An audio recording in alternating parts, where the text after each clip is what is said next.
están? Vamos a dar inicio a la actividad del día de hoy sobre cesárea. Es una clase bien importante. Yo les envié un apunte que revisé y les compartí también una guía clínica. No lo sé si ustedes están familiarizados con lo que es una guía clínica, pero las guías clínicas son protocolos de manejo o de enfrentamiento a determinadas situaciones que tienen un estándar para ser construidas, que los hospitales que tienen un mejor desarrollo, estas guías están basadas en la evidencia, en la mejor evidencia clínica disponible, y que en el fondo lo que hacen es guiarnos para trabajar en torno a los casos clínicos que se van presentando. En este caso, la guía clínica que les presenté es del Hospital de Clínic en Barcelona, un hospital muy prestigiado en lo que es la salud materno y perinatal, y también es de ese hospital la guía clínica que les compartí de forceps o parto instrumental. Respecto a esa guía que tiene 8 páginas, me pareció muy adecuada, muy buena, por lo tanto ese fue el material que les compartí para que revisen lo de forceps. Y quisiera saber acá, si antes de iniciar la clase, ustedes, después de haber visto el video que les mostré ayer y haber revisado el apunte, ¿tienen alguna duda? Y luego, tal como lo hicimos con la doctora Cuña y la doctora Q, plantear que las preguntas que ustedes tengan las van generando por el chat y las vamos respondiendo en la medida que se nos vaya generando la oportunidad en la presentación, y dejamos un espacio hacia el final para preguntas y comentarios. Pero antes de empezar, me gustaría saber si tienen alguna duda respecto a lo que revisaron y respecto al video. Doctor, ¿Sí? hola. Yo tengo unas duditas sobre lo que mandó.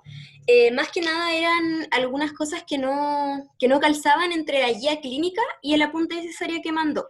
Respecto al Sí, me imagino, preoperatorio, disculpa, me imagino, por ejemplo, disculpa, antes de comentarlo en particular, recuerden que las guías clínicas son construidas en un contexto determinado. Y un buen ejemplo es la indicación de cesárea por un peso. Por ejemplo, si ustedes revisan la transcripción del año pasado, el doctor Pablo Hernández, que les hizo la clase, le hablaba que el peso de una estimación de peso mayor a 4 kilos podía ser un motivo de cesárea. Sin embargo, si ustedes revisan una guía del Colegio Americano de Ginecólogos y Obstetras, verán que el peso es 4,5 kilos. Y si ven esta guía clínica del Hospital Clinic, van a ver que se plantea 4,3 kilos en adelante. Entonces, finalmente, ¿por qué hay 300 o 500 gramos de diferencia? Tiene mucho que ver con la experiencia clínica del lugar de trabajo y de las herramientas que ellos disponen. Aclarado eso, por lo tanto, entre una guía clínica y un apunte, o incluso entre dos guías clínicas de hospitales distintos, pueden haber diferencias. Dale nomás, ¿cuál fue la que te llamó la atención a ti? respecto al ayuno preoperatorio, que ¿Ya? en una, no me acuerdo en cuál de los dos, uno decía 6 horas y el otro 8. Entonces, en verdad, Sí. es más que nada saber con qué concepto nos quedamos. Y también sobre la profilaxis antibiótica, que una decía 30 minutos antes de la cirugía y otra 60. Esas dos Ya. cositas. Lo primero que quisiera decir, son muy buenas preguntas, pero ambas, la verdad, son un tanto las respuestas. La pregunta es muy buena, pero si tú te vas a la evidencia, ambas pueden ser ciertas, y de nuevo tiene que ver con el manejo o el enfrentamiento de cada hospital. Cuando tú revisas el ayuno, la idea del ayuno es evitar los vómitos que se producen en la paciente con motivo de la anestesia. Y como tú lo que quieres es reducir los vómitos, le das un horario para que la paciente precisamente esté en ayuno, y al tener el estómago vacío, vomita menos. ¿Ya? Sin embargo, como la mayoría de nuestras cesáreas son con anestesia raquídea o espinal, son sinónimos, la verdad es que el vómito puede ser correctamente manejado, y la paciente, al estar despierta, si tiene vómito, es muy improbable que tenga una neumonía aspirativa, que sería nuestra preocupación. Entonces, cuando tenemos una cesárea habitual de tipo que va a tener anestesia raquídea, que es la más común de todas, o sea, una paciente sin complicaciones, nosotros vamos a pensar en un ayuno que ojalá tenga como mínimo 6 horas, y 8 horas no tendrías por qué excederlas. Así que entre 6 a 8 horas está más que razonable. Mínimo 6 horas, máximo 8 horas. Más de 8 horas en ayuno va a tener problemas metabólicos y va a producir eventualmente hipoglicemia a la mujer. En segundo lugar, nos parece súper relevante que en esa misma situación nosotros sepamos que cuando hablamos de el ayuno, su objetivo principal entonces es reducir las náuseas, los vómitos y las complicaciones de esto cuando se presentan. ¿Ya? Así que sobre ese detalle. Y con respecto a la profilaxis antibiótica, cuando yo empecé la beca, los anestesistas tenían mucho miedo a la anafilaxis como respuesta alérgica tipo 1 al uso de fármacos y esperaban que el cordón umbilical fetal estuviera ligado para administrar la profilaxis antibiótica de la cesárea. Cualquier persona que haya estudiado las normativas de infección intrahospitalaria sabrá que administrar en la profilaxis antibiótica en ese contexto no tiene pies ni cabeza. ¿Por qué? Porque estamos hablando, lamentablemente, de una profilaxis en un momento tardío. La profilaxis tiene que ser antes de la incisión cutánea. ¿Cuánto tiempo antes? Ojalá media hora, 20 minutos antes. ¿Para qué? Para que el medicamento que se disuelve en un suero alcance a pasar completamente antes de que el cirujano tome el bisturí en la mano. Entonces, 15, 30 minutos, de nuevo, está dentro de lo normal. Hacerlo en el mismo momento intraoperatorio, cuando el cirujano ya tomó el bisturí, es tardío. ¿Ok? Así que ahí otro elemento. Y con respecto a la profilaxis antibiótica, tal como lo vamos a ver, hay un punto de corte de acuerdo al peso materno, 80 kilos, que nos marca 2 gramos de cefazolina, que es el fármaco más usado, o 1 gramo. Menos de 80, 1 gramo, más de 80, 2 gramos. ¿Por qué? Por el volumen de distribución. ¿Alguna otra duda, chicos? Muchas gracias, doctor. Yo tengo una duda, que en verdad no es solamente por la cesárea, sino que por cualquier parto. ¿Qué sucede con el oviducto y los ovarios? Si ascienden o se quedan en su posición, si pueden, por ejemplo, está la posibilidad de una torsión ovárica por el movimiento del útero o cosas así. Como que nunca me ¿De he qué preguntado qué pasa con los anexos. ¿En qué sentido? Como si, por ejemplo, durante un parto vaginal se pueden dañar. Claro, o sea, durante el crecimiento uterino y durante el parto, como el ascenso durante el embarazo del útero y después el descenso y la contracción uterina en el parto.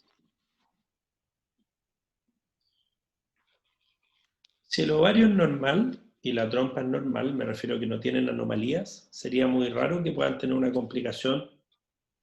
Sería muy raro en un embarazo normal con ovario y trompas normales que se produzca algún tipo de anomalía en el embarazo. El crecimiento uterino es chiquitito y es lento y va diariamente creciendo, por lo tanto no es agudo que pueda dañar de forma inmediata a la trompa o el ovario. Y durante el parto la verdad es que el útero no se mueve mucho como para que se pueda producir algún tipo de torsión. Entiendo. Y cuando el útero está en su posición final, ya por ejemplo las 38 semanas, ¿dónde se ubican las trompas y el ovario? ¿En su posición inicial o suben con el fondo del útero? No, suben con el fondo del útero, van muy conectadas con el cuerno. De hecho, eso es tan importante lo que tú preguntas, que cuando nosotros tenemos que hacer una esterilización quirúrgica en una mujer puérpera de parto normal, en vez de hacer una incisión suprapubiana, que sería la que haríamos en una mujer no embarazada, en la mujer puérpera la hacemos a través del ombligo. Así que después del parto van a encontrar ustedes que efectivamente está dentro del área, de la periferia del útero. Ustedes tocan el fondo uterino y 4 centímetros para cada lado van a encontrar ustedes las trompas, que no se palpan por vía abdominal, tampoco se palpan los ovarios. ¿Ok? Sí, muchas gracias. Bien. ¿Ninguna otra duda para que empecemos la sesión?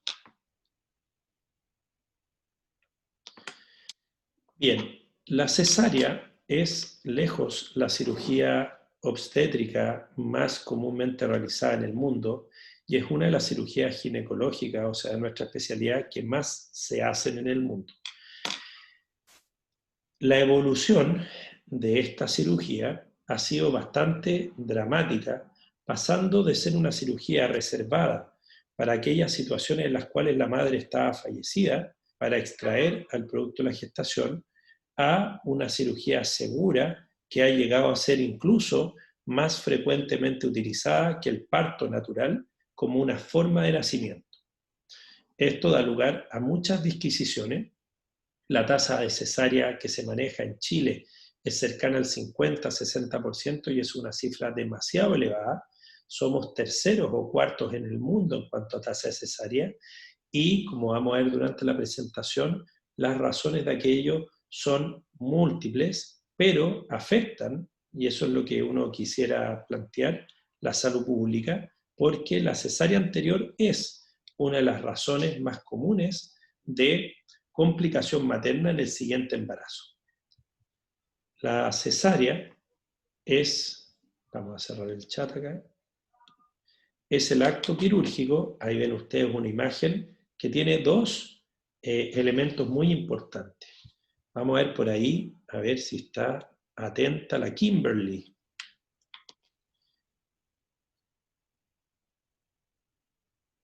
Kimberly, ¿qué te parece la imagen del lado izquierdo? Se escucha súper bien. ¿Qué me parece de que Mírela, obsérvela. ¿Qué le llama la atención?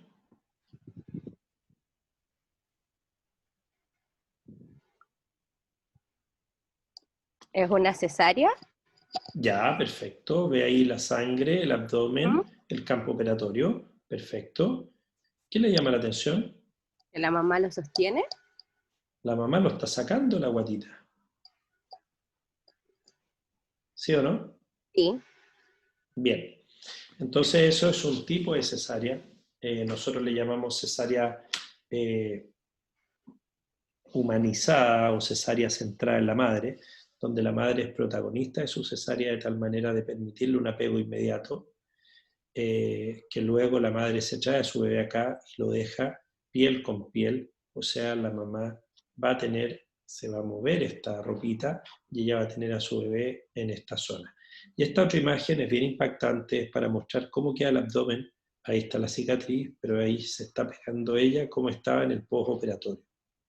Estas son típicas pequeñas arruguitas y estrías que quedan en la piel a las semanas posparto cuando la paciente ha bajado de peso, el útero ha vuelto a su tamaño normal y todo este excedente de piel queda como arrugado. Es el acto médico mediante el cual se extrae el feto, la placenta y los anexos ovulares a través de una incisión abdominal y uterina. Como les decía yo, es una cirugía que tiene una larga historia, y acá en esta historia está el parto mediante el cual Hermes saca, ¿no es cierto?, a Dionisio de Artemis. Eso es lo que dice la mitología. ¿Y por qué les pongo esta imagen? Porque resulta que hay todo un inicio y hay toda una discusión histórica, mitológica del inicio de la cesárea. Hay una visión que señala una ley que es de cerca del 500 a.C., donde se plantea que todas las mujeres fallecidas que estén embarazadas hay que sacar el producto de la gestación antes de enterrarlas. Por lo tanto, eso es altamente relevante en el sentido de que luego se plantea que los césares nacieron, el primer César por cesárea, y por eso sería el nombre, luego que Julio César habría nacido por cesárea. Pero todos esos aspectos son más bien mitológicos, históricos, anecdóticos, pero lo que los quisiera remontar es que la cesárea empieza a aparecer en la literatura médica cercana al 1500 y con una serie de prácticas que la hacían bastante mortal, donde reportaban ocasionalmente mujeres que habían sobrevivido a una cesárea y lo normal era que se murieran. ¿Y de qué se morían? Ellos no lo sabían muy bien, no conocían la infección quirúrgica, pero pensaban o atribuían la causa de muerte a un problema vinculado a los loquios. Estos flujos que les comentaba el doctor Zavala, que se producen en el útero y que filtraban hacia la cavidad abdominal. Por lo mismo, algunos se pusieron creativos y después de la cesárea exteriorizaban el útero, como ustedes lo vieron en la operación de ayer, y lo dejaban así afuera, con una serie de paños y cataplasma, esperando que cicatrizara. Por supuesto que eso era cosa de tiempo para que se transformara en una sepsis. Y recién fue hasta el 1850 en que la técnica quirúrgica de la cesárea se empezó a estudiar con más profundidad y se consideró, por ejemplo, cerrar el útero. Por primera vez se consideró cerrar el útero como parte imprescindible de la técnica. Y recién en 1922, atentos que cuando ustedes estén en el internado entonces, vamos a estar celebrando los 100 años de la publicación de la técnica clásica de la cesárea por el doctor Kerr. Así que probablemente cuando estén en el internado les tocará alguna actividad conmemorativa de este importante año. Solo les quiero comentar entonces que la historia de la cesárea desde el punto de vista médico y desde el punto de vista científico es distinto a lo mitológico, y desde el punto de vista médico, de 1925 hasta la fecha, se fueron produciendo distintos avances que los vamos a conversar cuando veamos el paso a paso de la cesárea. Es una cirugía muy utilizada en el mundo, en todos los países se practican cesárea. En el 1500 el Islam prohibía y señalaba que los hijos nacidos de una cesárea debían morir. El cristianismo cambió esta tendencia y permitió que consideráramos que el nacimiento por cesárea es una forma de salvar a estos niños. La segunda frase me parece importante porque, tal como yo les comentaba al comienzo, era totalmente imposible contar con una sobrevida posterior a la cesárea, y hoy en día es muy raro que nosotros tengamos una cesárea y que se produzca mortalidad. De hecho, ustedes cuando vean una situación de este tipo en los noticiarios, se van a fijar que inmediatamente se habla de negligencia médica. Y este tercer punto es crucial y es muy lamentable, y es que la tasa de cesárea ha aumentado de forma sostenida en los últimos años. Y digo lamentable porque es un problema de salud pública. Acá una imagen de lo que es la tasa de cesárea desde el año 85, y la OMS dice que la tasa debiese estar cercana al 15%, que fue lo que teníamos más o menos en esos años, y que todos los aumentos que se han producido lamentablemente no se acompañan de una mejora o un buen resultado materno-fetal. No es que gracias a esta medida haya menos asfixia, haya menos parálisis cerebral, tengamos menos prematurez. Totalmente contrario.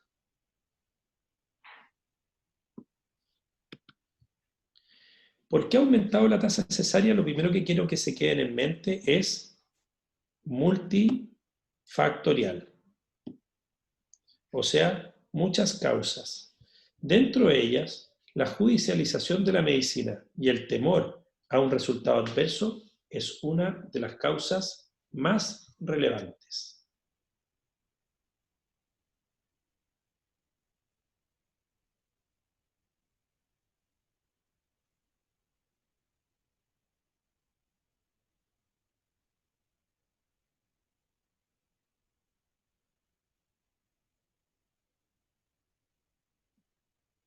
Disculpen que algo me haya pasado ahí. Lo segundo es, y la pongo en ese orden, no están en orden de mayor a menor frecuencia, están en el orden que normalmente las vemos en la actualidad: deseo o solicitud materna, que es un acápite que vamos a analizar especialmente; patologías maternas, y esto tiene que ver con la postergación de la maternidad, las enfermedades o comorbilidades de la mujer gestante, la mayor edad gestacional y sobre todo el menor número de hijos que cada mujer tiene. El uso de monitoreo electrónico, ahí me comí una R, porque el monitoreo electrónico en grupos de bajo riesgo, por sus falsos positivos, ha contribuido a aumentar la tasa de cesárea sin reducir o mejorar ningún outcome fetal. Las distocias de presentación, o sea, cuando está podálico transverso, la inducción del trabajo de parto en sí misma es un factor de riesgo para cesárea. La OMS dice que una primigesta tiene un 15% de riesgo de cesárea y 85% de posibilidad de parto normal. Se inicia su trabajo de parto de forma espontánea. pero si tú la induces, el riesgo de cesárea puede ser del 40 a 45%. La obesidad materna es un factor preocupante porque aumenta el riesgo de cesárea y son cesáreas con más complicaciones, tanto cesáreas de urgencia como cesáreas electivas, por ejemplo, por macrosomía fetal. Las patologías del piso pélvico, que las vamos a estudiar hacia el final del curso, también son un factor. El prolapso, la incontinencia urinaria o fecal o flatal son fenómenos que cuando son reparados, muchas veces no queremos someter a la paciente a un nuevo parto vaginal porque lo dañan. El sistema y la forma en que se financia la salud también es relevante, porque de hecho, si ustedes revisan la literatura, la tasa de cesárea en el sistema público chileno de salud es 35 o 40%, y en el sistema privado es cercano a un 80-85%. La fertilización asistida, porque los padres que no han podido tener descendencia y se someten a estos tratamientos que son bastante onerosos y que muchas veces son desgastantes en lo espiritual y emocional, muchas veces no quieren tener la incertidumbre de un parto. Y finalmente el último grupo, que es aquella mujer que ya tuvo hijos por parto normal y ahora quiere tener una ligadura, quiere tener un método definitivo de control de la natalidad. Esa mujer puede optar a una cesárea porque en el mismo acto quirúrgico se puede hacer la ligadura. Mención especial tiene que ver esto, que es una materia que yo les pediría a ustedes que se den un tiempo de pensar y repensar, y tiene que ver con lo siguiente. ¿Hasta qué punto la mujer tiene autonomía para decidir la forma en que nazca su bebé? ¿Hasta qué punto en algunos sistemas se le entrega una autonomía total? Y en otros sistemas de salud se le entrega una autonomía muy limitada.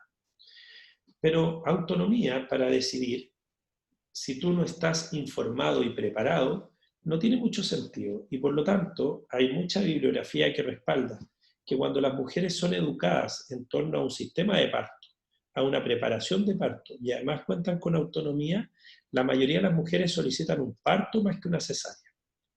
¿De dónde viene esta solicitud cultural de cesárea? Del miedo a lo que pueda ocurrir en el parto, y principalmente ahí hay un miedo materno a sentir un dolor que sea intolerable o inmanejable, y entonces hay un parto con temor al dolor. Y en segundo lugar, hay miedo a que la cesárea produzca algún daño en el feto. Y siempre van a poder escuchar ustedes historias de mujeres que en una cesárea el bebé nació mejor que en un parto o viceversa. Por lo tanto, es muy importante cuando vemos esta clase cuáles son las razones por las cuales se indica una cesárea. Y lo que les voy a proponer acá son 3 clasificaciones que, tal como las muestra este dibujo, no compiten ni están en contraposición, sino que son 3 indicaciones que están por separado y que nos hablan rápidamente de 3 criterios que incluso se pueden mezclar. Hay indicaciones absolutas, eso quiere decir que cada vez que veamos una paciente con dicha indicación, debe operarse de cesárea.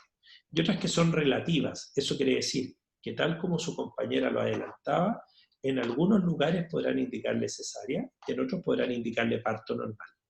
No es blanco, no es negro, es más bien gris. Después está una separación anatómica, indicaciones que son maternas, o sea, la causa depende de la madre, fetales, o sea, depende del feto, y ovulares, quiere decir que depende de la placenta y las membranas del líquido amniótico. Y con respecto a la última clasificación, electivas o de urgencias. ¿Qué nos quiere decir eso? Nos quiere decir que estamos hablando de unas que son de urgencia, o sea, tenemos que realizarlas ya, y otras que se planifican. Por ejemplo, hoy día a las 7 de la tarde tengo una paciente que tiene programada su cesárea y vamos a ir a operarla para el nacimiento. Indicaciones necesarias. Esto está extraído del Clinic, así que acá vamos a poder conversar, y yo lo que les voy a ir planteando es cómo estas indicaciones también varían un poquito en otros hospitales. Presentación de nalga transversa o oblicua. Esto que ellos plantean de la versión cefálica significa dar vuelta al bebé mediante una anestesia, relajar el útero e intentar que el feto que está epodálico, transverso o oblicuo quede de cabecita. Esto se hace con maniobras palpatorias que se hacen por el abdomen, parecidas a las maniobras de Leopold, y no se hace metiendo una mano dentro de la cavidad uterina, que era una maniobra antigua que se llamaba versión cefálica interna. Así que quédense con esta maniobra, que en Chile se hace muy poco, su tasa de éxito es baja, pero además lo que sucede es que las distocias de posición, como se los puse en el apunte, representan menos del 1% de las cesáreas. Por lo tanto, entrenarse, por ejemplo, en un hospital como el Van Buren, donde hay cerca de 800 cesáreas al año, entrenarse en esto, la verdad es que es difícil porque son pocos casitos, 8 o 10 casos. Entonces, entrenarse para dar vuelta a la guagua no es tan fácil. Pero hay algunos profesores que lo siguen enseñando y que lo manejan. Macrosomía fetal, una indicación relativa, porque la macrosomía fetal está definida como un peso estimado mayor al percentil 90 en edades de término, y eso es normalmente mayor a 4.300 gramos. Si tú tienes una estimación de más de 5 kilos, claramente vamos a ir a una cesárea. Pero la verdad es que en otras guías clínicas van a hablar de 4,5 kilos y en otras guías van a hablar de 4,3 kilos. Y también va a variar si esa mujer ya tuvo partos vaginales y cuánto pesaron sus bebés versus si nunca lo ha tenido. Cesárea iterativa se refiere a aquella mujer que ya tiene 2 o más cesáreas. ¿Por qué es siempre una cesárea? Porque vamos a tener el inconveniente de que el útero se puede romper. En una mujer que se le rompió el útero, en una mujer que tuvo una cirugía uterina ginecológica, una mujer que tuvo una cesárea con ampliación en T, o que tuvo una cirugía uterina, una cesárea en el cuerpo en vez del segmento, esas son todas causas absolutas de cesárea por su alto riesgo de rotura. La placenta previa, porque genera una oclusión o una obstrucción a la salida del bebé. La basa previa, porque si la sospechamos, tenemos que sacar al bebé antes que se rompan las membranas y antes que se produzca la hemorragia fetal. Infecciones maternas que pueden transmitir enfermedades como son el VIH activo. Si la mujer tiene VIH pero carga viral 0, puede tener un parto normal, condilomas, etc. Algunas patologías médicas maternas, por ejemplo, una mujer que tuvo un accidente vascular cerebral y por lo tanto está tal vez intubada, y nosotros no vamos a intentar que tenga un parto normal. Casos de prematuridad, cirugía, gestaciones múltiples. Una cesárea anterior es una indicación relativa, pero acá fíjense, cuando la mujer desea una nueva cesárea, cesárea. Acá se las dividí por la clasificación que habíamos usado, y entonces vamos a hablar de causas maternas. Las cesáreas previas están en la madre, no en el feto, por lo tanto una causa materna. Una cesárea con un bebé mayor de 4 kilos, de nuevo, es una indicación materna por el riesgo de que el útero se rompa. La cesárea previa corporal la conversamos. Tumores previos, como puede ser un cáncer o un mioma que está obstruyendo el canal. Ahí aparece la patología cervical, como puede ser una estenosis, cicatrices del cuello. Infecciones, que ya la habíamos nombrado. Piso pélvico y plastías de la vagina frente a un parto traumático, por ejemplo. Si vuelves a tener un parto vas a destruir todas las cicatrices que generaste. Y una mujer que no puede abducir las extremidades, por ejemplo, una fractura de cadera. Dentro del trabajo de parto es un momento donde la mujer puede haber ido a un parto normal y lamentablemente tuvo que pasar de parto a cesárea. Y eso puede ocurrir en 3 escenarios. El primer escenario es cuando tú induces un parto y fracasa. Ahí están los criterios que se deben cumplir. También cuando la mujer está ya en dilatación y deja de dilatar. Ahí también están los criterios que se deben cumplir. Y también en el expulsivo, que es cuando la mujer ya completó los 10 centímetros, esto lo vamos a revisar más cuando damos la clase de parto, y pese a que está a los 10 centímetros, el bebé no sale. Y ahí ven ustedes que con analgesia o sin analgesia, los tiempos son distintos, siendo siempre menores en las multíparas, porque las multíparas son más rápidas. ¿Por qué? Porque ya tuvieron parto, sabe empujar, su útero se contrae mejor.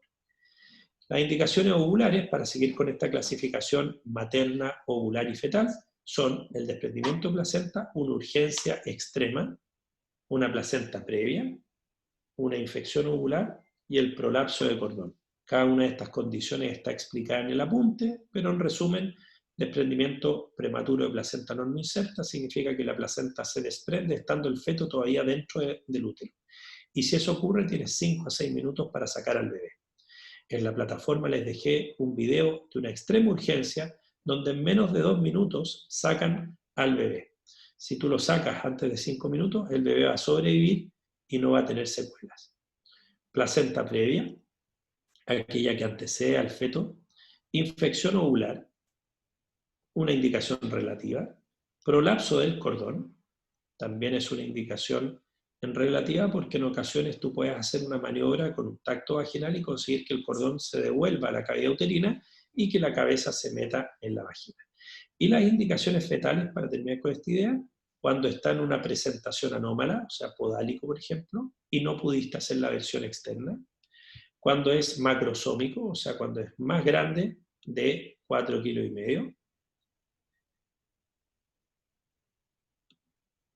Cuando hay restricción del crecimiento fetal y tiene un Doppler alterado, no va a ser recomendable que ese feto que está agotado, que no tiene reservas, el pobre no va a poder aguantar un trabajo parto y tal vez alguien va a intentar un TTC, pero si es positivo, o sea, muestra signos de acidosis, vamos a cambiar sin lugar a dudas de vía de parto.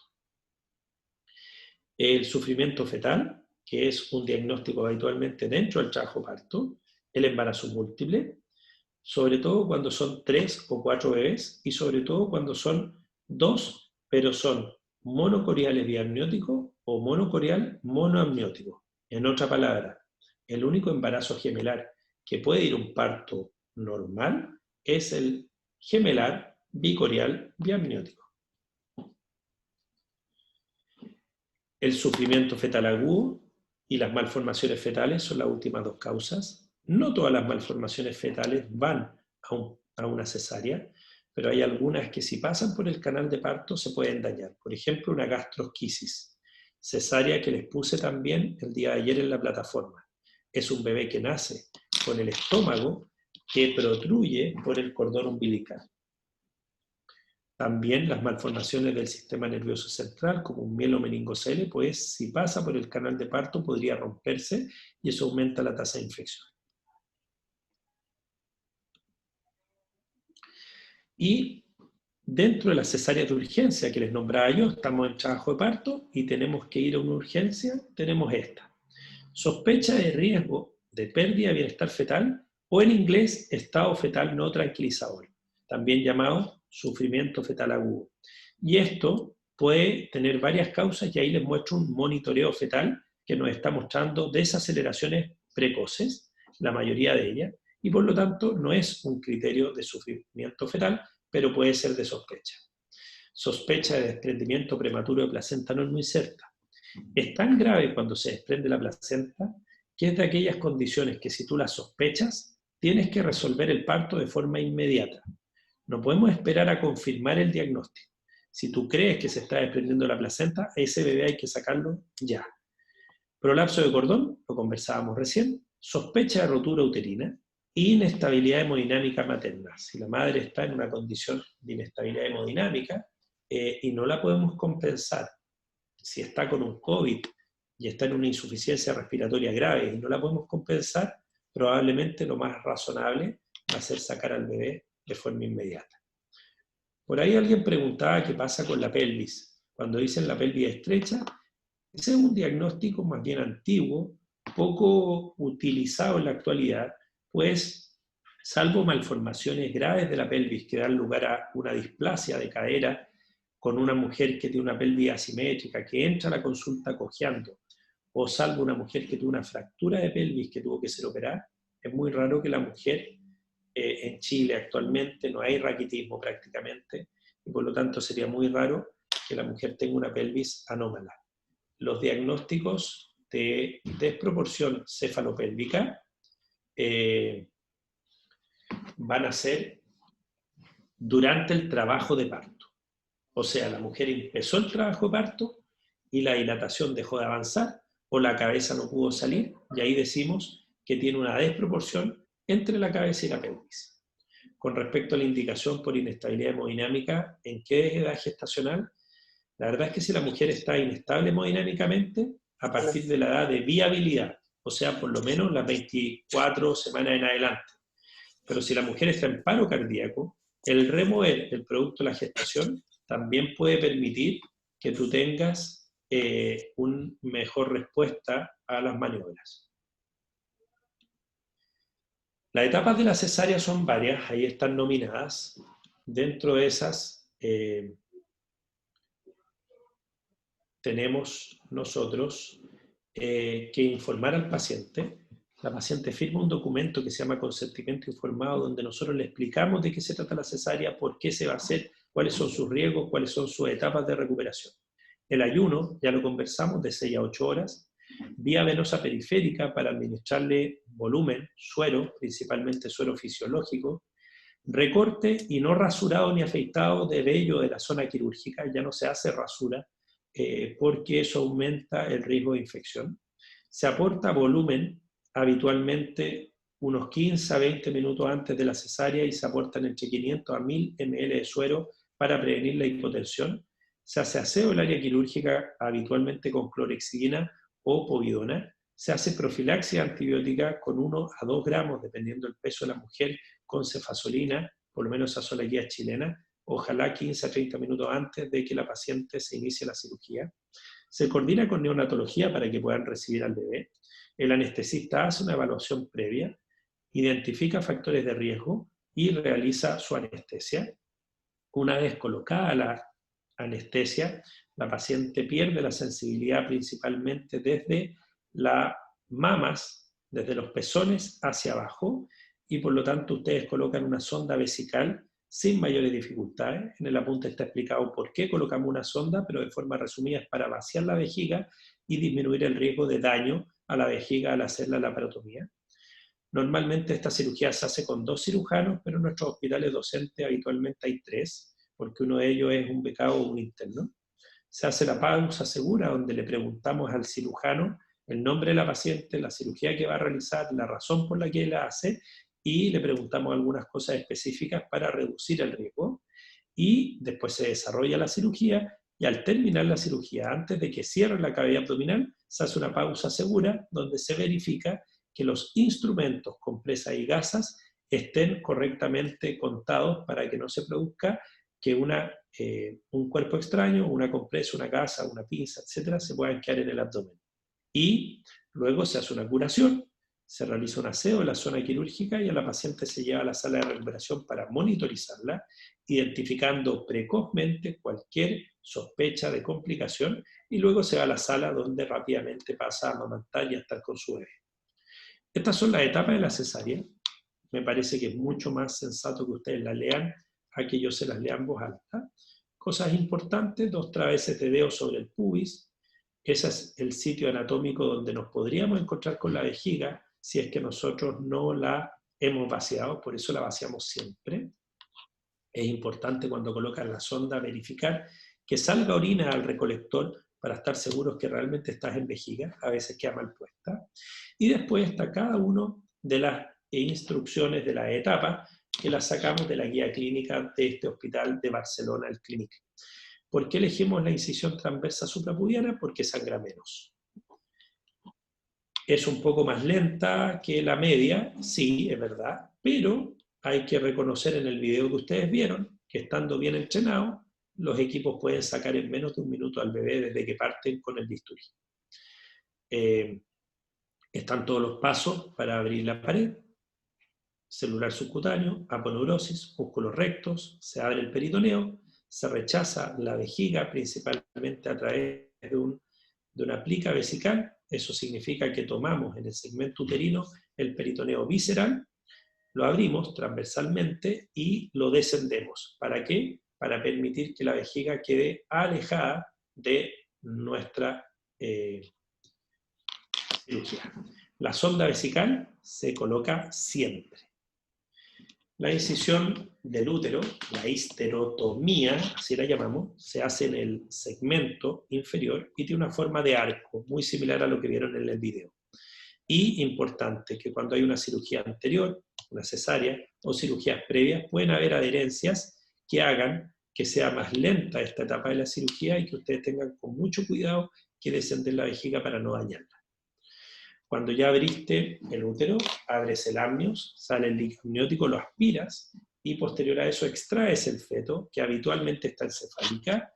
Luego de eso se esperan entre 45 a 60 segundos para pinzar el cordón umbilical. y se procede al alumbramiento activo. Se administra oxitocina, se tracciona el cordón umbilical y se aprieta el fondo uterino. Y luego se limpia la cavidad uterina para revisar que no hayan quedado restos y pasamos a la etapa del cierre o de la histerorrafia. ¿La incisión es a la altura del istmo? No, es a la altura del segmento. Lo que pasa es que en el embarazo, hacia el final del embarazo, sobre todo después de las 34 semanas, el útero tiene entonces el cuello, el segmento inferior y el cuerpo. El istmo se transforma en esto que llamamos el segmento inferior. Hablamos de istmo realmente cuando estamos hablando de un embarazo inicial o cuando estamos hablando de un útero no gestante. Se usa sutura monofilamentosa o multifilamentosa. Nosotros estamos usando monofilamentosa reabsorbible de un grosor del 1, efectivamente, y lo hacemos con un punto corrido, evitando generar mucha isquemia. La evidencia científica no recomienda suturar el peritoneo, pero yo les comentaba ayer, por ejemplo, que en la técnica que yo realizo, lo hacemos. Las razones que nos avalan no tienen que ver con disminuir el riesgo de hernia, sino que tienen más que nada que ver con evitar la lesión de intestino si es que la paciente tose o vomita durante el cierre. Aproximar los músculos rectos no es algo que se haga de rutina porque genera dolor, pero si tú evidencias una diástasis o separación anormal de los músculos, este puede ser un buen momento para realizarlo.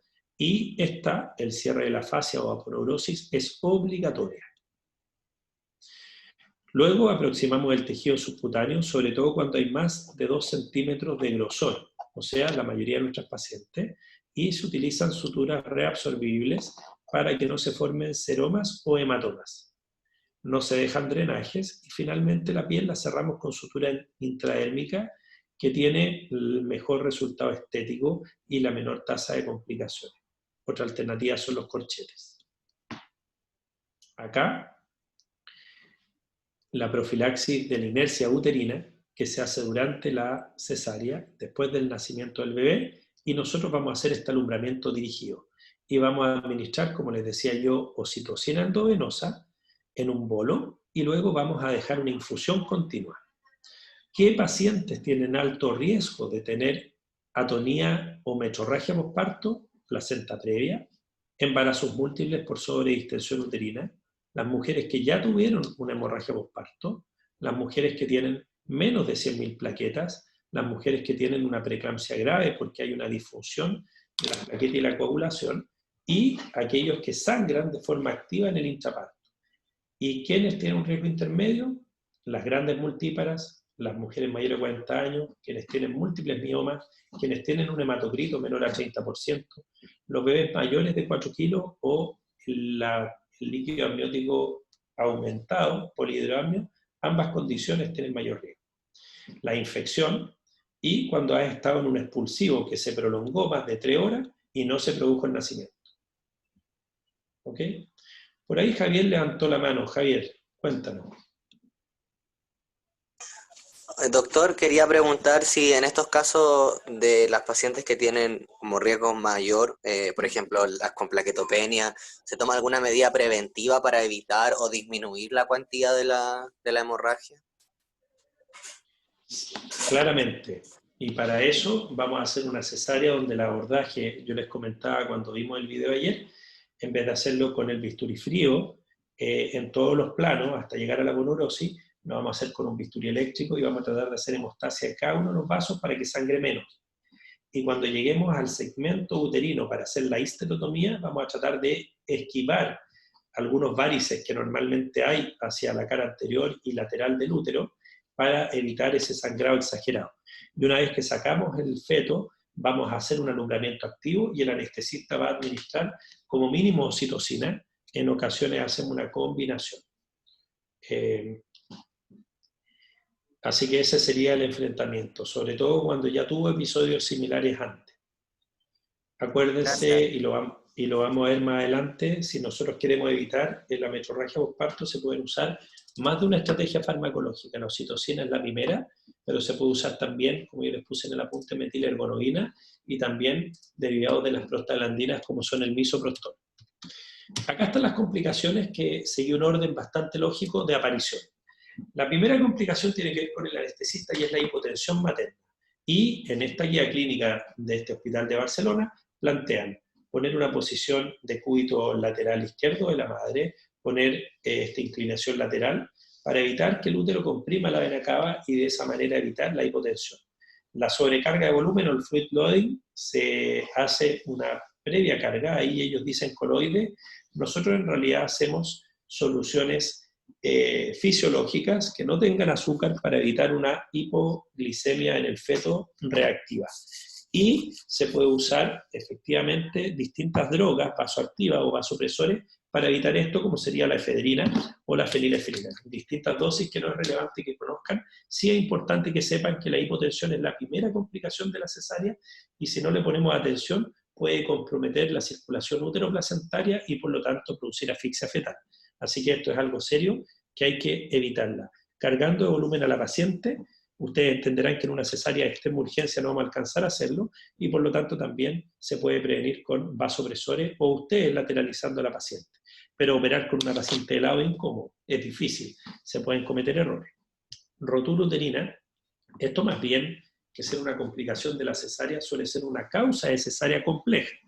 Estás en un trabajo parto, se rompe el útero en una cicatriz anterior y tú tienes que hacer una cesárea de urgencia, tienes que sacar al bebé para salvarlo y evitar la asfixia, contener el sangrado materno y tratar de reparar el útero. Si no es posible repararlo, tienes que hacer la histerectomía. Cuando vas entrando en la cirugía y especialmente en las cesáreas de urgencia o cuando eres inexperto, puedes dañar la vejiga. Y dañar la vejiga significa abrir la vejiga en su cara anterior, en el fondo, en la cara posterior, y tienes que ser capaz de identificar eso. Habitualmente uno ve la sonda Foley no a través de las paredes vesicales, sino que la ve ahí directamente en la pelvis, y ahí ya te diste cuenta totalmente que dañaste la vejiga. ¿Y qué hay que hacer? Simplemente repararla y dejar una sonda por 5 a 7 días. También podrías dañar vísceras huecas. Es más difícil porque los intestinos delgados y gruesos se mueven bastante y normalmente el útero grávido los desplaza hacia la pelvis posterior y hacia el abdomen. Sin embargo, cuando hay cicatrices previas o cirugías previas, por ejemplo, una mujer que tuvo peritonitis, podrían haber adherencias del útero al intestino delgado o grueso. Y al liberar esa adherencia o al traccionarla, tú podrías dañar las vísceras. De nuevo, lo importante es identificar en el intraoperatorio y reparar el daño, porque si no lo identificas tanto en el daño vesical como en el daño intestinal, el problema es que vas a tener una peritonitis. En una, lo que llamamos un uroperitoneo, y en la otra, una peritonitis estercorácea. Ambas complicaciones graves y de riesgo materno. Daño vascular se puede producir al dañar distintos vasos que están en la pared abdominal, pero sobre todo cuando hacemos la histerotomía. Si la haces en el segmento y se te prolonga hacia los lados, puedes dañar la arteria uterina. Y el sangrado de la arteria uterina puede matar a una mujer en 5 minutos. Por lo tanto, es crucial que si se produce un daño vascular, tú lo aísles inmediatamente con pinzas para detener el sangrado y luego te preocupes de repararlo para que no se produzca un hemoperitoneo postcesárea. Una complicación grave y que nosotros siempre estamos atentos es la metrorragia postparto, que se inicia su prevención con la anamnesis, identificando los factores de riesgo que ya conversamos. Si hay factores de riesgo mayores, tú vas a tomar medidas activas contra la metrorragia y vas a tener esa paciente clasificada y vas a tener donantes de sangre de tal manera que si sangra, puedas responder a tiempo. Y una complicación en los primeros 48 a 72 horas postcesáreas va a ser la trombosis venosa y el tromboembolismo pulmonar y también la infección de la herida operatoria. El dolor postoperatorio se considera una complicación, pero que es manejado como parte de nuestras indicaciones habituales. Salió de pabellón la paciente y nosotros la vamos a llamar una sala que se llama una sala de monitorización o una sala de recuperación. Y el objetivo de que esté ahí no es hacer vía social, sino que identificar precozmente complicaciones. Y acá, fíjense, hay una tabla que me parece muy interesante de los parámetros que a ustedes les deben hacer sonar una alarma. Y estos son criterios de alarma en el postoperatorio inmediato en una mujer. Por eso Maternal Early Warning Criteria. Fíjense que la frecuencia cardíaca más de 120, una respiratoria más de 30, saturación menos de 95, diuresis menos de 35 ml. Acuérdense que está con una sonda Foley, agitación, confusión, coma, cefalea, una presión sistólica de más de 160 o menos de 90 y una diastólica mayor a 100, son criterios que tienen que hacerte actuar rápidamente. Lo importante en esta sala de recuperación es que si sospechamos una complicación, actuemos a tiempo para que no se produzca una morbilidad materna grave. ¿Y cuáles son las indicaciones que dejamos en este postoperatorio? Reposo, que al comienzo va a ser estricto, 1 hora, 2 horas.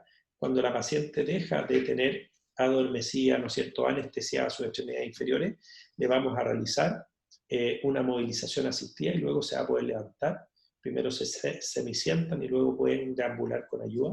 El régimen va a ser 0 en la primera hora, 2 horas, y cuando ya la probabilidad de una complicación es baja, podemos partir con un régimen hídrico liviano, y habitualmente las pacientes ya están comiendo a las 6 o 8 horas. Acuérdense que venían con una ayuna de 6 a 8 horas, por lo tanto las pacientes tienen hambre habitualmente. Analgesia muy importante para evitar el dolor postquirúrgico. La analgesia, la combinación más habitual, se las puse en la guía: paracetamol y dipirona, que es el metamizol, o paracetamol y ketoprofeno. Prokinéticos son medicamentos para evitar el meteorismo, que es un fenómeno común en la cirugía abdominal y pélvica, y habitualmente se usa domperidona en el postquirúrgico. La sonda Foley se mantiene entre 18 a 24 horas, se retira. ¿Y por qué se mantiene tanto rato si ya se pasó la anestesia a las 6 horas? Porque en la anestesia se usan derivados de la morfina, principalmente fentanilo y morfina, y eso puede producir retención urinaria, y la paciente podría tener una retención urinaria aguda al día siguiente, post cesárea. Por lo tanto, le mantenemos la Foley para no tener que cateterizarla. Y en ese control postoperatorio vamos a estar muy atentos a la retracción uterina y a que no presente ninguna de las complicaciones ni signos de alarma que hablamos.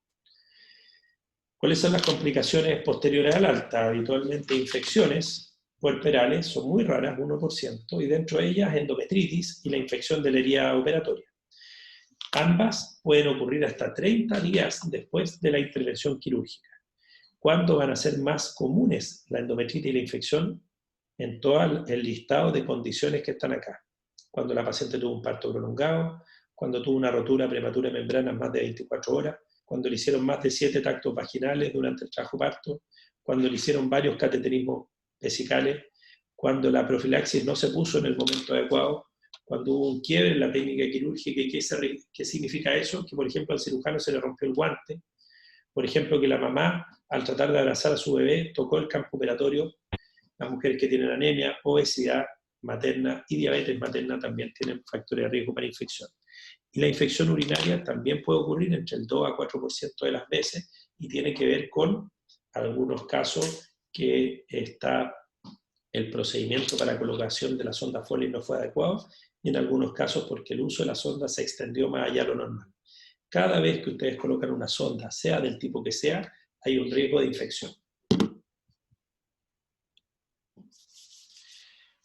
Conclusiones que les quiero aportar hasta acá. La cesárea es una cirugía común, una cirugía que ustedes en el internado, cuando lo realicen, la van a ver por lo menos en unas 20 o 30 veces. Ustedes van a realizar turnos en el internado, y lo cotidiano va a ser que hagan 1 o 2 cesáreas en cada turno, y ustedes como internos van a entrar habitualmente a cada una de ellas como un tercer ayudante, o un tercer cirujano, mejor dicho, y la cesárea entonces tiene tiempos quirúrgicos. Llamamos tiempos quirúrgicos a los pasos quirúrgicos, que la verdad se han mantenido bastante inalterados desde 1922, cuando Kerr define su cirugía. Sin embargo, hay estudios y hay una presentación bastante bonita que eventualmente se las puedo compartir, que se llama Cesárea basada en evidencia, que lo que hace es repasar todos los pasos que yo les nombré, que son los pasos de la técnica de Kerr.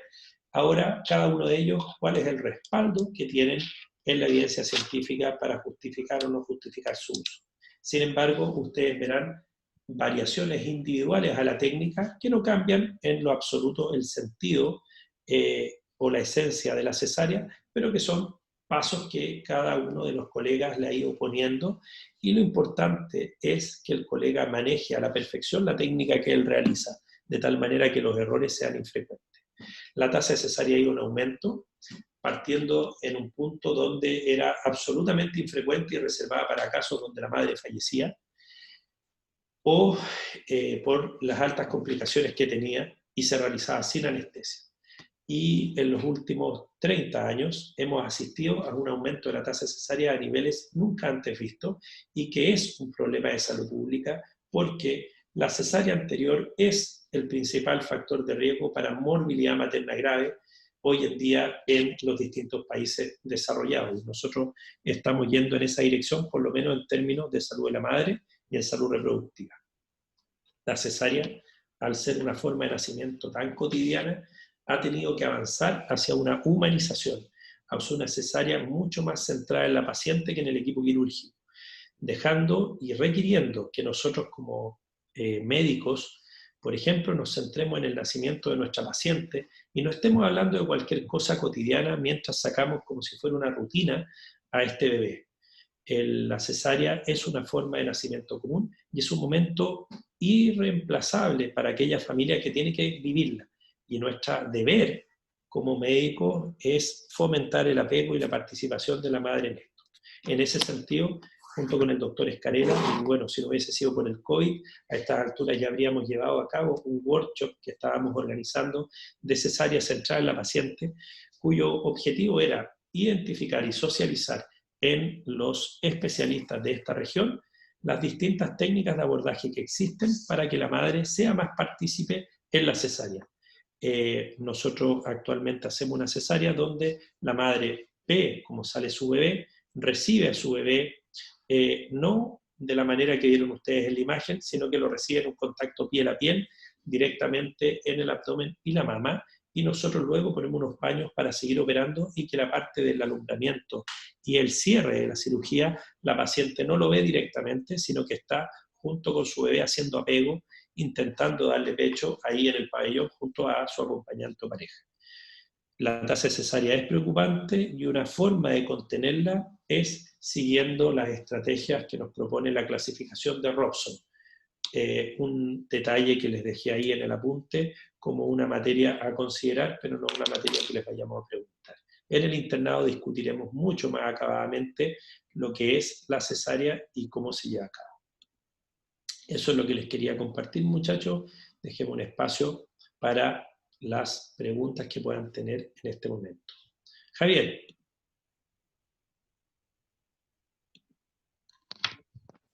¿Aló? ¿Se escucha? ¿Sí? Sí, hola, Doc.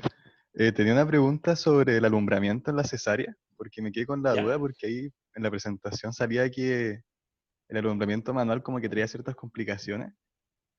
Entonces, ¿qué es lo recomendable? Porque ayer en el video se mostraba como que se sacaba manualmente, entonces quedé con la duda con eso. Muy buena pregunta. Lo que se hace es una combinación de una tracción de la placenta combinada con la administración de oxitocina y además la presión del fondo uterino. El único riesgo que podría haber es que se nos invierta el útero, o sea que el fondo uterino, su cara interna, emerja por la histerotomía. Y si eso ocurre estando en pabellón, uno vuelve a devuelve, digamos, el útero a su posición anatómica normal. Ya, perfecto. Y tenía otra pregunta cortita, que igual es como quizá un poco complicada, pero en el caso que estemos, no sé, como solos de general de zona y se nos presenta una paciente como con urgencia, así como un desprendimiento de placenta, ¿qué se podría hacer ahí? Si tenemos como 3 o 5 minutos para sacar a la guagua.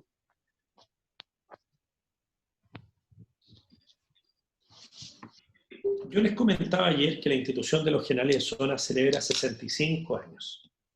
Cuando yo estudié medicina, la primera vez que escuché un relato de un general de zona fue por allá por el año 98. Yo estaba en ese momento en una dependencia universitaria que quedaba en el Hospital Frique, que ya no existe, y en ese momento el doctor Trujillo, que era médico neumólogo, nos contó la experiencia que él tuvo, ¿no es cierto?, realizando una toracotomía en una paciente que estaba con un neumotórax, un hemoneumotórax, y lo hizo arriba de un barco, con una monja, ¿no es cierto?, que prendía una vela y con la cual él, digamos, podía ver. Cuando yo escuché ese relato me pareció espectacular, increíble, y yo soñaba con hacer algo de esa naturaleza. Cuando yo me titulé, mi objetivo, mi primera idea, era irme de general de zona a Hornopirén, porque ahí había hecho yo mi práctica en cuarto año. Y si no era factible ahí, quería ir a la Isla de Pascua o a Juan Fernández. Yo quería acción. Quería estar en un lugar donde eventualmente me pudiera pasar lo que tú narras. 65 años después de este programa de generales de zona, muchos de los lugares donde son plazas de generales de zona ya no existen la posibilidad de atención de parto. Nosotros en nuestra región, por ejemplo, en Casablanca no hay atención de partos y están concentradas en San Antonio, en Valparaíso, en Viña, y ya hay varios hospitales más pequeñitos donde no están hacia el interior, hacia Petorca, Cabildo, etcétera, donde ya no se está atendiendo partos de forma muy cotidiana. Y eso tiene que ver con que para adquirir la destreza para una cesárea de urgencia se requiere bastante más que el internado e incluso bastante más que una beca. El video que ustedes ven, ese que tiene música de rock, donde hay una extracción fetal prácticamente en un minuto, es una situación que a mí me ha tocado vivirla, para la cual nos entrenábamos durante la beca y después de la beca, y en la cual realmente se marca la diferencia entre salvar una vida y no hacerlo, una vida del feto principalmente. Pero resulta que alcanzar ese nivel de destreza sin destruir la anatomía femenina, sin dañar la vejiga, los intestinos o sin dañar al feto, no es fácil. Por lo tanto, la primera recomendación que yo le hago a todo colega que quiera ser médico general de zona en un hospital donde haya maternidad, la primera recomendación es que tienes que investigar el hospital al que tú vas a ir. Si ese hospital tiene maternidad, tú tienes que preocuparte de hacer un muy buen internado de ginecología y obstetricia. Tienes que hacer probablemente turnos voluntarios de cirugía y turnos voluntarios de ginecología, porque es fundamental que a lo menos hayas entrado a 13, 15, 20 cesáreas como ayudante primero, y por lo menos hayas podido operar un número de cesáreas para poder saber con qué fuerza se aplica el bisturí a la piel, con qué fuerza se separan y divulsionan los músculos, cómo se abre el peritoneo con los dedos. Por lo menos haberlo hecho.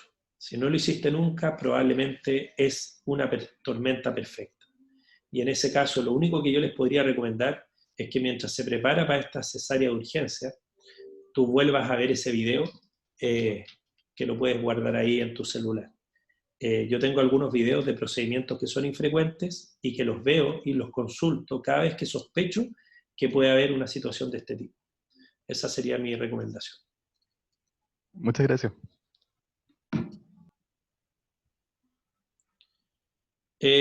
Con respecto al Hospital Clínic, se recomienda el retiro precoz de la sonda. ¿En Chile siempre 18 a 24 horas? No, no es siempre. Depende si la paciente recibió o no recibió morfina. Si no recibió morfina y recibió otros opiáceos como el fentanilo, es poco probable que haga retención urinaria. Hemos ido cambiando bastante las guías clínicas y si ustedes revisan, hay unas guías clínicas de puerperio, son muy largas, por eso no se las puse de bibliografía, pero son del Ministerio de Salud y tocan todos los temas del puerperio, pero son más de 100 páginas. Si ustedes buscan ahí lo que es el puerperio después de una cesárea normal, probablemente tú podrías dejarle perfectamente la sonda 6 o 8 horas. Giorgio nos pregunta si el uso de cremas previene o disminuye la estría. No. Aunque hay algunas cremas que dirían que las disminuyen, la verdad es que no hay evidencia científica que sea 1A que nos pueda decir que es así. Andrés tiene una duda, pero no nos dice cuál es. Ahora yo tengo una duda, Andrés. Hola.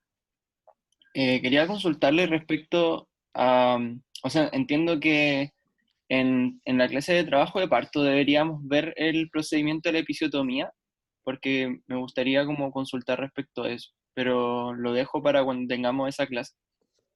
Sí, efectivamente. Pero también me gustaría decirte, Andrés, que ojalá la episiotomía quede un poco fuera de nuestro recurso. Y no sé si vieron la presentación que les dejé de episiotomía, que es como para practicarla, que les dejé ahí un videito en el curso, como un recurso adicional, véanlo, está ahí. Y la episiotomía realmente es una técnica quirúrgica del parto vaginal que se usó en demasía, que produce daño perineal y que hay que tratar de evitarla. La evidencia científica dice hay que hacerla siempre y la respuesta es no.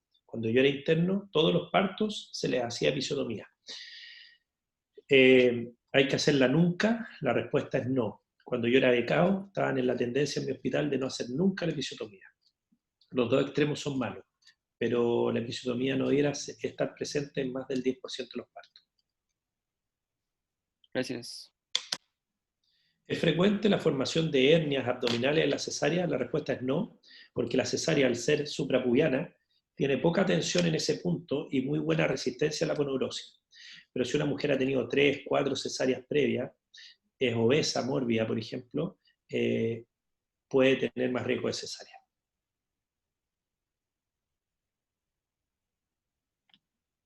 Bien. ¿Alguna otra pregunta, muchachos, sobre cesárea? Si tienen ánimo y ganas, googleen la INNE cesárea y van a ver entonces el extremo, ahora visto desde la salud pública, de algunas campañas para reducir la tasa de cesárea, especialmente aquellas que se hacen por comodidad, que se hacen sin criterios absolutos. Los hospitales tienen que luchar por bajar sus tasas de cesárea. El Van Buren en sus peores momentos 40%, en sus mejores momentos 23% de tasa de cesárea. No hemos podido llegar a los 15 a 20% que plantea la OMS, porque el Hospital Van Buren es un centro de derivación y por lo tanto recibe muchos embarazos de alto riesgo. Pero un 20%, un 25% sería una cifra más que satisfactoria, bajo el promedio nacional para hospitales públicos que está en 35%. Y eso es lo que debemos trabajar. ¿Por qué? Porque de lo contrario hay más riesgo de placenta previa, más riesgo de placenta acreta, más riesgo de inercia uterina y de rotura uterina en los embarazos posteriores. Andrés, tienes levantadita la mano. No, perdón, esa era la duda. Si me quedó. Ok, perfecto. ¿Ninguna otra pregunta, muchachos? Bien. ¿Aló? ¿Sí? ¿Quién habla ahí? Yo, Estoy Jesús. viendo un pudú. ¿Es un pudú? Sí, un pudú. Perfecto. ¿Mascota suya? No, ojalá. Ya. No, ojalá estén en la vía silvestre, pues, estimado. O sea, los animalistas lo van a criticar si tiene un pudú en el patio de la casa. Cuéntenos. Es que cuando una persona tiene inestabilidad hemodinámica y no se puede controlar, ¿se hace la cesárea independiente de la causa? Es que tú planteaste la respuesta en la pregunta. Si una paciente tiene inestabilidad hemodinámica, nuestro enfrentamiento va a ser multidisciplinario, probablemente le vamos a pedir un médico, la UCI, un anestesista, nosotros vamos a tratar de identificar la causa. Si la paciente tiene una hemorragia en un trauma, vamos a tratar de resolver la hemorragia en su trauma. Pero si no sabemos la causa y no podemos estabilizarla, tras el intento de estabilización inicial y las medidas avanzadas, el siguiente paso es la extracción fetal, porque si la mujer sigue inestable hemodinámicamente, lo más probable es que la circulación uteroplacentaria se comprometa. Y si ahí me lo permiten, les puedo contar 2 historias que me han tocado en estos 18 años de ginecología. En la primera, una mujer que sufrió un accidente, un choque vehicular, tuvo fracturas múltiples de fémur y de pelvis. Le hicimos una ecografía fetal que demostraba que el feto estaba bien y los traumatólogos ingresaron a pabellón. Nosotros le hicimos una monitorización fetal que estaba espectacular y entraron a operar la fractura de fémur y a estabilizar la cadera. Salió de pabellón, la fuimos a evaluar y el feto estaba muerto.